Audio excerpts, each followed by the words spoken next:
Live from downtown Detroit, Local 4 News at noon starts now.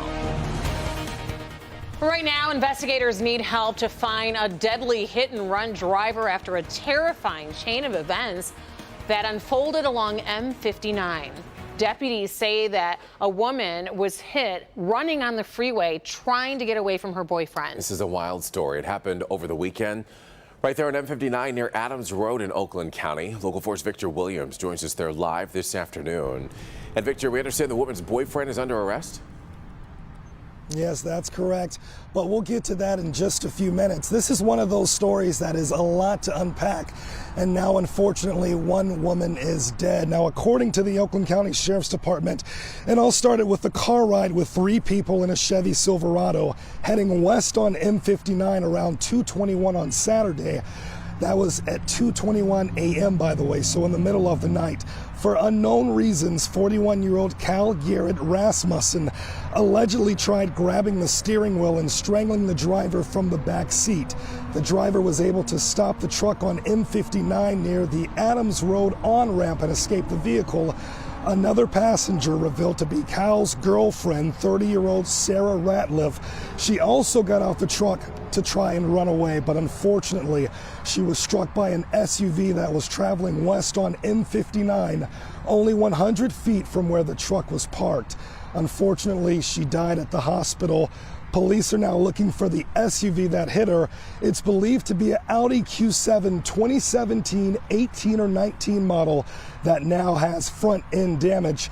In the meantime, Rasmussen is being charged with assault with the intent to do bodily harm less than murder or strangulation. He's currently at the Oakland County Jail where he's being held on $25,000 bond. But just like we said earlier, guys, they're still looking for the driver of that Audi. And of course, if you guys know anything, you're asked to contact the police as soon as possible.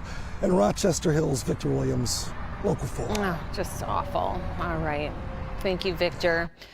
New here at noon, the FBI in Detroit arrests a backer of the anti-government pro-gun Boogaloo movement. Timothy Teagan is expected to appear in federal court this afternoon. Teagan was among a group who openly carried guns while demonstrating outside of the state capitol in Lansing.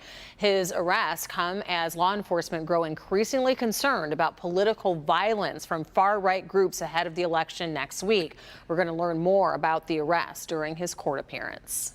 Right now, Detroit police are asking for help in finding the driver responsible for a different deadly hit and run. They were driving this light-colored F-150 with an extended cab on Grand River near Maplewood on Detroit's west side on Friday. The driver hit a 46-year-old man in the street and then kept going. And sadly, that victim was killed. Take a closer look at the car. It has damage to the left side mirror and right rear wheel wall. If you know anything, please give Detroit police a call. Now to your money. The Federal Reserve is expected to raise interest rates again today. It would be the 6th hike of this year, if you're keeping track. The board is trying to taper down decades-high inflation that just won't seem to go away. Tom Costello joins us with a closer look at what it all means for everyone. Whether it's a charge on your credit card or a big-ticket purchase, borrowing money in America is likely to get even more expensive, with the Federal Reserve just hours away now from what would be its 6th interest rate hike this year. But the results of those aggressive actions could still be months away. Fed interest rate hikes can take 9 months to really fully cycle through the economy. It's going to be into 2023 before the full effect of all these rate hikes starts to take effect on the economy. The Fed widely expected to increase rates another 3/4 of a point as it tries to tame inflation, still running above 8%, but to do it without pushing the economy into recession. In the final sprint to the midterm elections, President Biden pointing out that in the EU and UK, inflation is running hotter, the economy much harsher. Inflation is a worldwide problem right now. We've done a lot to try to take it under control. Even as the price at the pump has come down nationally, auto loans are higher. And according to experts, they're harder to come by. There's also a higher rejection rate for loans right now, and they're not taking as many long-term loans. and there are higher down payments. Americans are also facing skyrocketing rates on credit cards and mortgages, both at their highest level in decades. Weeks turned into months, and then we kept dropping our price and kept dropping it and kept dropping it. And that was Tom Costello reporting. And stocks opened lower ahead of the expected interest rate announcement. And so we can take a look at where we stand right now with the Dow down about 47, 48 points right now. All right, it's Decision 2022 time, and the countdown is really on. We're less than a week away now from Election Day next Tuesday. The state is urging anyone voting absentee to drop off your ballots now. Don't put them in the mail. Take them straight to your drop-off location. Absolutely. Nearly 2 million people have requested an absentee ballot in Michigan, and this is all happening as campaigns are heading into overdrive. As Drew Petrimo reports, both sides are relying on star power to try and get voters to the polls.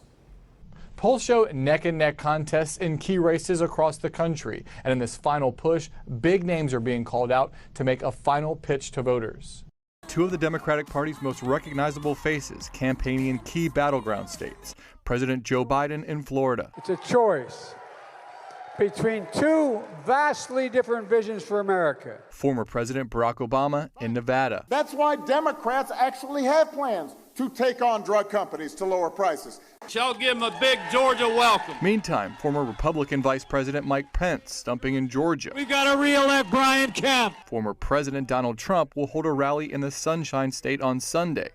Both parties deploying heavy hitters to states that will determine control of Congress. In 10 of the most closely watched Senate races, 5 are currently held by Republicans, 5 by Democrats. There's one state there for Democrats that looms above all the others just in terms of being a ripe target. It's Pennsylvania. In the Keystone State, polls have Democratic Lieutenant Governor John Fetterman holding onto a slim lead against the Republican, Dr. Mehmet Oz. Nevada looking like Republicans' best chance to flip a seat, with a new poll showing a dead heat.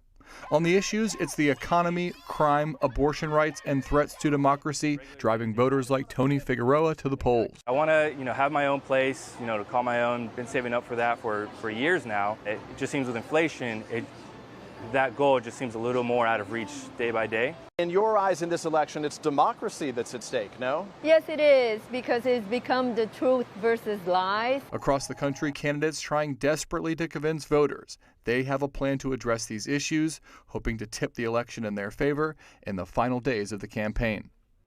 Saturday is shaping up to be a big day in this final push. President Biden, as well as former Presidents Trump and Obama, all scheduled to be campaigning in Pennsylvania on the same day. Drew Petrimo, NBC News, Washington. All right, Drew, thank you. And if you have any questions at all about this upcoming election here in our state of Michigan, we've got you covered. Don't worry, just head on over to clickondetroit.com, where right now you can see our exclusive poll results on the governor's race and proposals. Plus, our Devin Scillian is interviewing Governor Gretchen Whitmer and Republican challenger Tudor Dixon about the key issues there. And our election guide will give you all the information about what you're voting on. So make sure you check that out. It's right there on the elections page. All right, let's talk Powerball now, because you still got another chance to win. You can still become, well, I wouldn't even say that you're going to become a billionaire, because you don't even get all of it. Well, once you invest it, you'll probably get it back up over to $1 billion. You are in billionaire territory. Yes, you are. Yeah, Multi-millionaire ain't bad, though. The jackpot is $1.2 billion and climbing by the ticket right now. The 4th largest jackpot ever for a lottery game. The cash option, as Everett was alluding to, is $597 million, and nearly all winners go that route. If no one wins tonight, the jackpot could soar to the highest ever. To see if you have the winning ticket, watch Local 4 News tonight at 11. We will have the results the moment they come down for you. I say this every single time. Give me my money and let me pay my taxes when it's due, instead of taking it out right away. You know what I'm saying? You know what? And you could really get off the grid with $597 million, so I understand why they want you to pay your taxes first. Paul, you could end up on some planet far, far away.